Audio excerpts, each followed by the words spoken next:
Hello everyone. In this video, we are going to derive the first dimensional heat diffusion equation from a bar of a constant thermal diffusivity. So as you can see, let me make sure that this shows up. What is happening? There we go. Okay. We have this generic bar that I've made, and we're going to go ahead and divide it and then make some boundary conditions for the problem. So let's say we have three other sections. And let's say this is x equals 0. This is some arbitrary length. We'll just call this L. And then let's go ahead and set some temperatures. Let's say that this is like 7 degrees Celsius and that this is 50 degrees Celsius. Just for some conditions. What we're concerned about is the heat or energy transfer of the center over here. So let's go ahead and just kind of label out Q right, leaving from the center, and Q left coming in to this section right here. So let's go ahead and begin. I think that this would work best if we had some Fourier's law expression for the heat coming in and out of this. So let's go ahead and quickly set that up.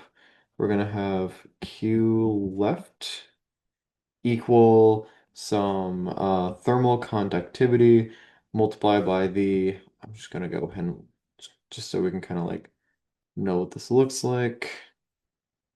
Some cross-sectional area of this object. I want this to look at least a little pretty.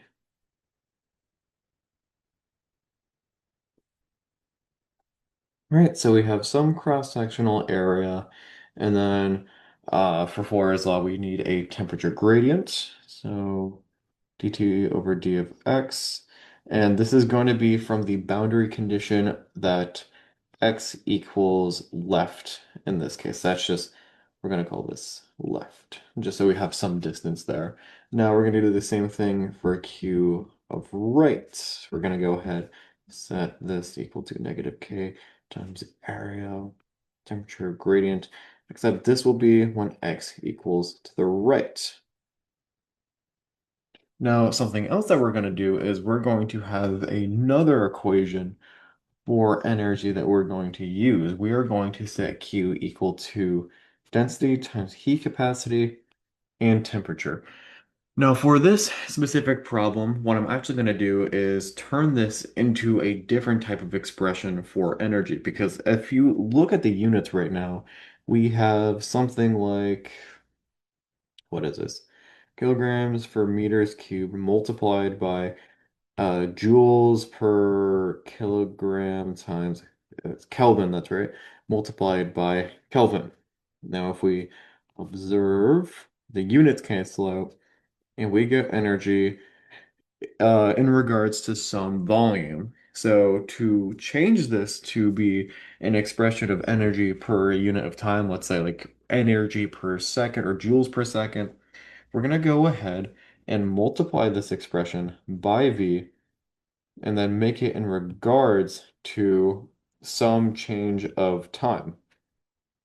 And now what that's going to allow us to do is redefine what energy is and relate it to the Fourier's law that we've already created for the left and right side. So we're going to put the pressure and capacity, some temperature d of t, and we're going to go ahead and simplify volume and express it as change of x times area multiplied by the heat capacity.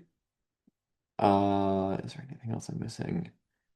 No, and then multiplied by oh, that's the density. That's right, my bad.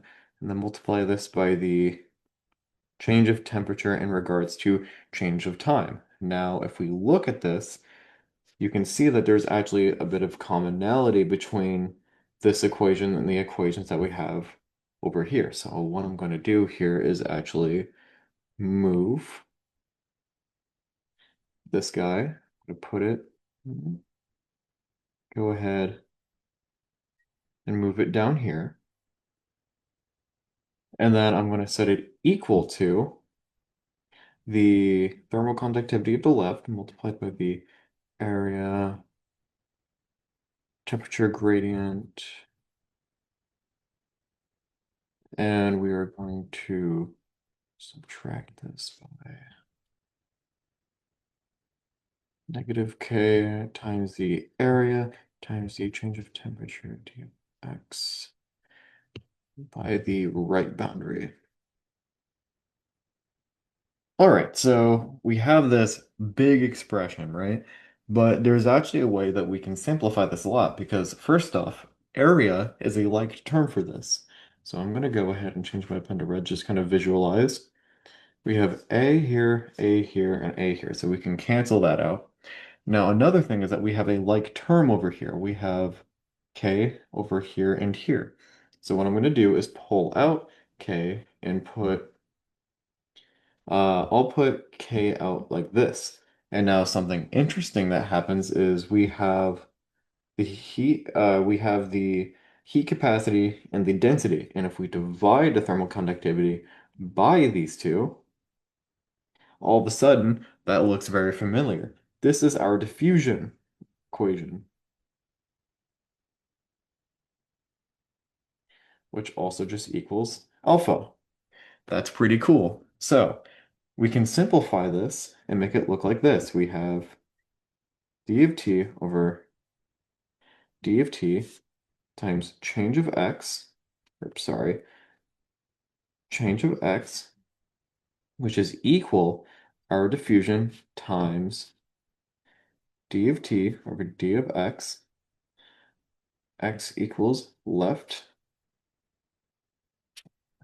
I'm gonna make it like this, plus our d of t, d of x equals right. Okay, so what do we do from here? If you look, we have our change of x over here. And if this is already one term, what we can do is divide both sides by a change of x. I'm going to go ahead and just erase change of x there and leave it there. So why is this important? Well, if you look what the derivatives are in regards to each other, we have change of distance. What I should more properly say, we have a change of distance over change of temperature over a change of distance over a right and left boundary. So we're comparing the temperatures in regards to a distance from one side to another. Now, if we differentiate this further by the distance, what you can see is that this is actually a double derivative for the whole system. And we can derive the one-dimensional heat diffusion equation by simply differentiating this. We can do d of t, or change of temperature in regards to time, which equals the heat diffusion equation, and multiply that by the double derivative of the temperature gradient in regards to the distance. Now we can do t2 over d of x squared. And that is our expression. In this part of the video, we are going to simulate a response of a uniform rod through forward explicit finite differencing of the heat diffusion equation. So I've already made a system for us. We're assuming a uniform rod of steady heat, which, reminder, that means our expression over here equals 0. And I've went ahead and just kind of made a visual guide for what we're going to be solving for. Um, Imagine this rod is divided up 100 times and that the change of x equals 0.01 meters, meaning it adds all the way up to a 1 meter bar. As sort of a counter for x, we are going to imagine that the imaginary counter is I in this case, and we're going to imagine for t, we're going to have n be our counter for our change of time, which those will become relevant in just a second when I begin setting up this equation. So when we look for the what is it? When we look for the heat diffusion equation, we try looking for the change of temperature in regards to a change of time, and we're going to relate that to the heat diffusivity constant to some double derivative of a temperature gradient. So let's go ahead and solve for the change of temperature in regards to change of time really quick. Let's just set up that equation. So for any change of time, we're going to have two temperatures. We're going to have our initial temperature over here, and then we already have our counter, so all we have to do is just do Ti plus 1n. This is basically the next index of the temperature. So if we're comparing a difference in temperature from like bar 1 to bar 2, this is just saying that we're comparing 2 to 1 in this case to see the change in temperature. And then we're going to put this in regards to the change of why that just happened.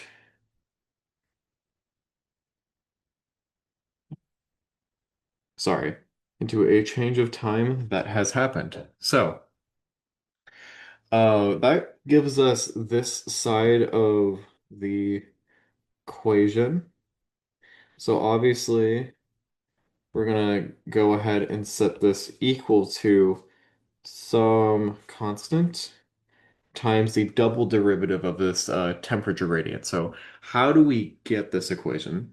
Well, it helps if we kind of create a visual guide for what we're solving for. So imagine if we had,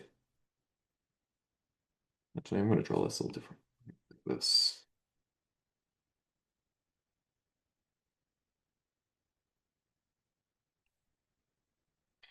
Imagine if we had three bars, something like this, and we have a temperature. We have our temperature that we are studying. We have the next temperature over, and we have the temperature to our left. So again, using I as a sort of counter here. Um, what we can do in this case is we can actually uh, find the heat transfer between our initial and the next index over of temperature and the one previous to the temperature that we're studying. And divide this by a spatial gradient because this is already observing the spatial gradient between the indexes so that we have a double gradient of our change, which is our x squared over here, thus meaning that we have differentiated the system twice over. So what does that actually look like in this case? Let's go ahead and first observe the index 1 over in our actual temperature. If we set up this equation, the difference would look something like this. It's 1 minus Ti, and, and then this is over some change of x, right? Now we're going to do the same thing for the left. We're going to go ahead, we're going to set this to minus, and we're going to say that this is Ti n minus T, the index to our left, over some change of x. Now what we're going to do is we're going to divide this by our, uh, why does that keep happening? I am so sorry. By this spatial gradient. And when we do that, what we're going to get is we're going to get a very familiar formula here. We're going to get Ti plus 1 and minus, this would be 2 Ti n minus Ti minus 1 over the change of x squared, which this looks a whole lot like our double derivative. This is this is how computers interpret second derivatives of anything, of two relational phenomena, in this case time and our spatial gradient. So this is actually a pretty awesome conclusion for our equation. So let me go ahead and plug this in.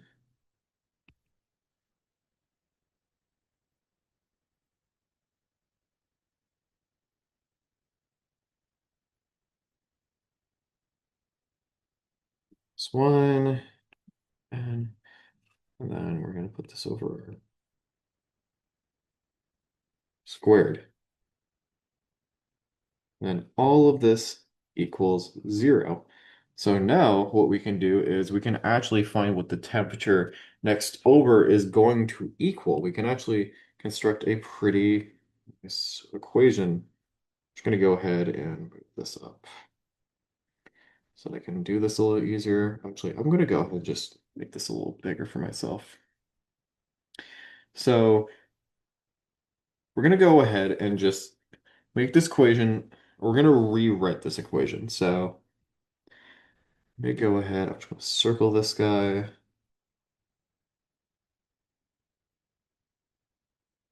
We're going to rewrite this in a format so that we can find this in regards to uh, the temperature of the next index, which is what we're trying to find when we do this. Because assuming that we had like let's assume that we have our initial heats and our boundaries, right? You can assume that the first one is going to be whatever your source of temperature is. So you don't want your beginning temperature, you want to find the next over. That's going to be where the map actually begins.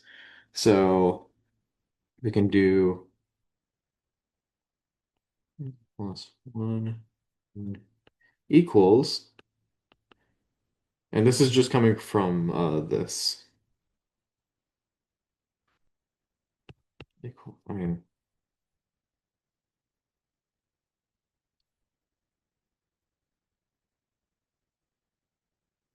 is this being multiplied by the change of time? I think it is.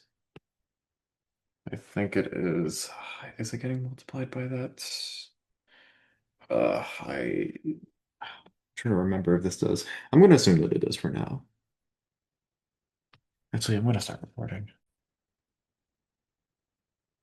So sorry about that. This was because I was just not looking at my paper correctly. As you can tell, this is all one fraction. I kind of actually made that difficult on myself for no reason. So we're going to multiply our alpha by the change of temperature. And then we're going to go ahead and add Ti to the power n. We're going to just make this plus. And then we're going to go ahead and put the, oh, wait, we're going to put the 1 over change of x squared.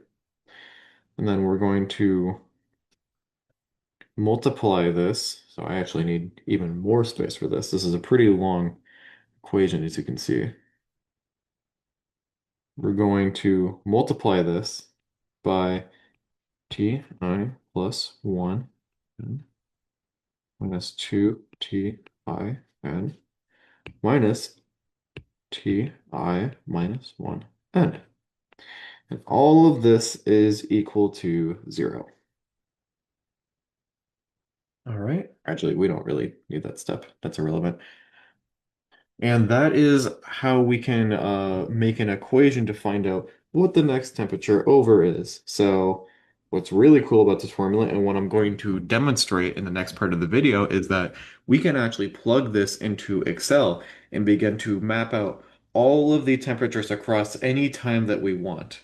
So I will say that comes with an asterisk because Excel can't do, there is a critical value that we will reach that will make the computation impossible. But I will explain that as we get to that part of the video.